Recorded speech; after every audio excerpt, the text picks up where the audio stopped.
आज all India अर्थ action committee की जानिब से पेट्रोल और डीज़ल के दाम बढ़ते हुए देखते हुए इसको लेकर आरएसी ने आज ज्ञापन दिया है महामहिम को, और उम्मीद की है कि जो ये डीज़ल के और पेट्रोल के दाम बढ़े इससे गरीब गुरबा पे बड़ा असर पड़ेगा, जिससे कि कारोबार छोटे छोटे होते हैं। डीज़ल के पेट्रोल दाम बढ़ेंगे तो महंगाई भी बढ़ेगी, जब महंगाई बढ़ेगी तो इसका असर किसी और पे नहीं जाता है, वो गरीबों पे जाता है।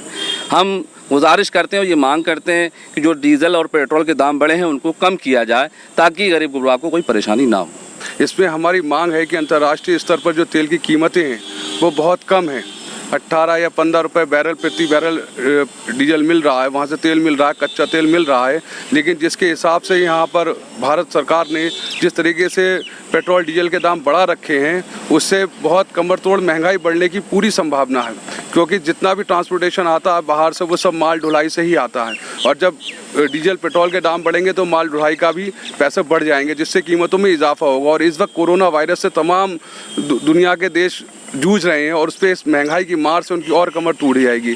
इस वक्त सिंचाई के लिए पानी की ज़रूरत है, पानी की ज़रूरत के लिए डीजल की ज़रूरत होती है किसानों को, जिससे कि उनकी बुआई का वक्त है, और इससे जो डीजल के रेट बढ़े हैं उससे उन पर एक आर्थिक बोझ पड़ जाएगा, जिससे वो उनकी कमर और टूट जाएगी, जिससे गरीब सबसे ज़्यादा परेशान होगा, जो अपने राज्य से दूसरे राज्य आ रहे हैं और जो सारे काम कर रहे हैं उस पर बहुत अधिक मार पड़ेगी। इससे बिल्कुल लोगों की कमर टूट जाएगी। इसलिए हमारी मांग है कि इस डीजल और पेट्रोल की बढ़ी हुई कीमतों को वापस लिया जाए।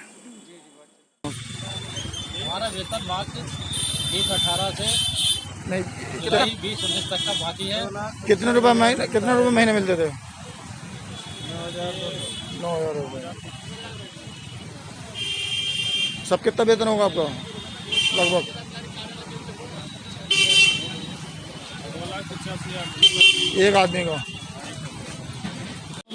बुद्ध सेन जनरेटर बीएसएनएल में हम ऑपरेटर हैं। हमारी 16 महीने से तनख्वाह नहीं दे रहा ठेकेदार। एक ज्ञापन डीएम साहब को भी दे चुके हैं, उन्होंने भी आश्वासन दे दिया। लेबर कमिश्नर के यहाँ 6 महीने मध्यस्थता चली, उनने भी पैसा नहीं दिलवाया। ये करके रफा दफा कर दिया, बोले हमारे बस से बाहर है। कितने लोगों का पैसा है? 67 लोगों का। कहाँ पे नौकरी करते थे? हम इस टाइम धौरा टांडा में हैं, किसमें? बीएसएनएल में। कब से पैसे मिल रहा है? 16 महीने से सभी का। विभाग में जीएम साहब से कई बार मिल चुके हैं, उन्होंने आश्वासन दिया हाँ दिलवा देंगे, लेकिन पैसा नहीं दिलवाया आज तक। पालन पोषण भूख के कगार पे हैं।